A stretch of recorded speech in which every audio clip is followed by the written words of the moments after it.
In case you missed it, mornings on Soap Hub are for commentary or wild speculation about days of our lives' current stories, where they're going, how they're doing, and sometimes just what we're hoping we will see in the near future in Salem.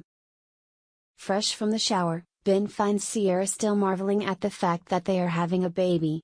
Sure, it happened fast, but as Ben points out, we're young, we're healthy, and we're very, very good at doing what you need to do to get pregnant.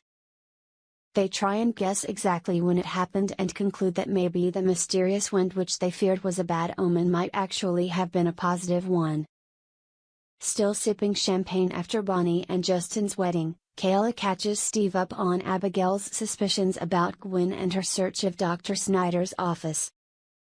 Steve says that as much as he loves Abigail, he had to clear Gwen's name because she, too, is his niece.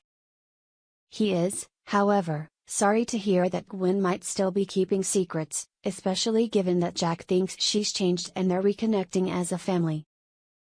Belle wakes up from a nightmare, admitting that seeing her mom dressed up as the devil, complete with glowing eye contacts, freaked her out. She and Sean start the day with a little bit of sexy time. Later, Steve swings by to talk to John and is surprised when Belle says that John's out of town on a case. Given that they are partners, Steve definitely finds this development strange. At the hospital, Sean runs into Ben, who shares that Kayla is helping Sierra find out for sure if they are having a baby. In the exam room, Sierra admits she's a little bit nervous. Kayla says that's natural, but adds that having a baby is one of the most rewarding experiences she'll ever have. Sierra shares that Marlena has played an important role in helping Ben get past his fears regarding becoming a father and possibly passing on the bad genes which seem to run in his family. Before long, Kayla shares with Ben, Sierra and Sean the news that Sierra is, in fact, having a baby. At the police station, Trask basically plays deal or no deal with Xander.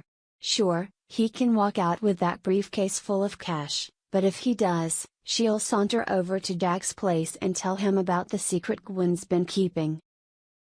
Xander plays dumb, so Melinda admits she eavesdropped on his and Gwen's conversation and learned the truth about how and when Gwen really lost the baby.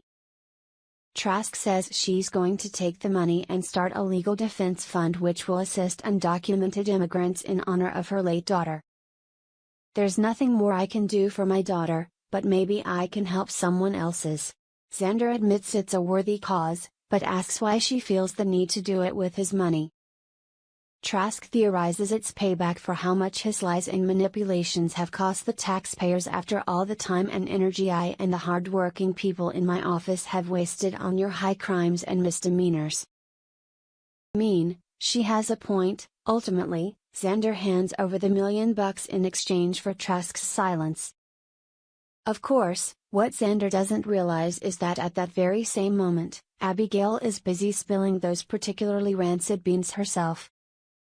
Feigning shock, Gwen says that she can't understand why her sister is being so awful about that tragic night, saying she fell down the stairs and she lost the baby.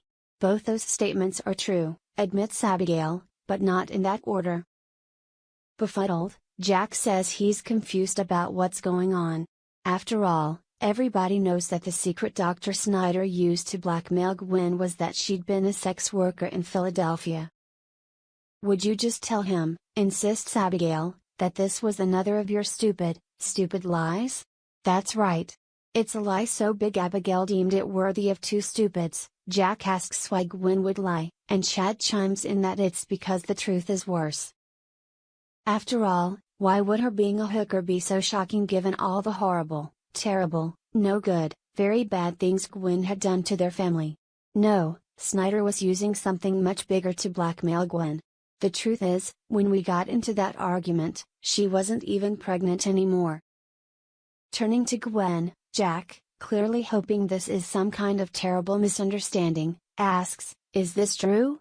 Quick on her feet, Gwen suggests that maybe Abigail is off her meds and making things up. "Do you have proof? Do you have any sort of evidence whatsoever?" demands Gwen.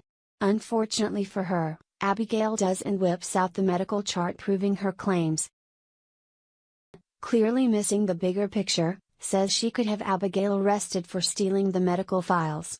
But her attempts at distraction fail when Jack, reading Snyder's notes, realizes that Abigail is telling the truth. With that salacious advice ringing in his head, Brady heads for the office, but he fails to get much accomplished. Instead, he spends the majority of his day fantasizing about ravishing Chloe on the nearby conference desk, and when confronted by the object of his amour, who inquires as to what exactly it is that he's up to, Brady comes clean in the most explicit ways possible. Chat steps up demanding how Gwen could do something so devious. "My wife had nothing to do with that baby," he spits, "yet you let her think she did. She felt so guilty that she left me, she left our children." Gwen tried defending herself, but it was a losing battle. Abigail says that because Gwen wasn't raised by loving people, she has no idea how to love. "You're a toxic person, and I don't want you in my life," she tells her sister as a stunned Jack sits in silence, absorbing what's been revealed. "I can't believe I didn't see this coming," he admits. "How could I have been so blind?" He has one question for Gwen. "Why would you do this?" Weeping, Gwen insists that Abigail was wrong in saying she doesn't know how to love. But Jack thinks it's true, saying she doesn't know a damn thing about how to treat other people. Gwen declares that she cares about her father, who makes her feel grateful and safe and, for the first time in her life, valued as a human. She lied to him because she feared losing him. "I knew that any love that you felt for me would be gone the minute that you found out what I'd done," she says, "and now I can see that I was right." When she calls him Dad, Jack recoils, saying she can no longer call him that before running out of the room, leaving her in tears. Returning to find Gwen crying, Xander is shocked to hear about what just went down. He pulls her into his arms in an attempt to comfort Gwen, even as he realizes he gave Trask $1 million for no good reason. Meanwhile, Chad and Abigail reconnect, with her admitting she feels bad about how this has all impacted Jack. Steve tells Kayla that John supposedly left town on a case, yet nobody knows where or what he's working on. He's pretty sure something is definitely not kosher. Elsewhere, Sean shares with Belle news of Ben and Sierra's pregnancy even as Susan arrives on the doorstep of the parents-to-be saying she's had a premonition about their baby. Days of Our Lives airs weekdays on NBC. Check your local listings for airtimes. For more about what's coming up in Salem, check out all the latest that's been posted on Days Spoilers, and for an in-depth look at the show's history,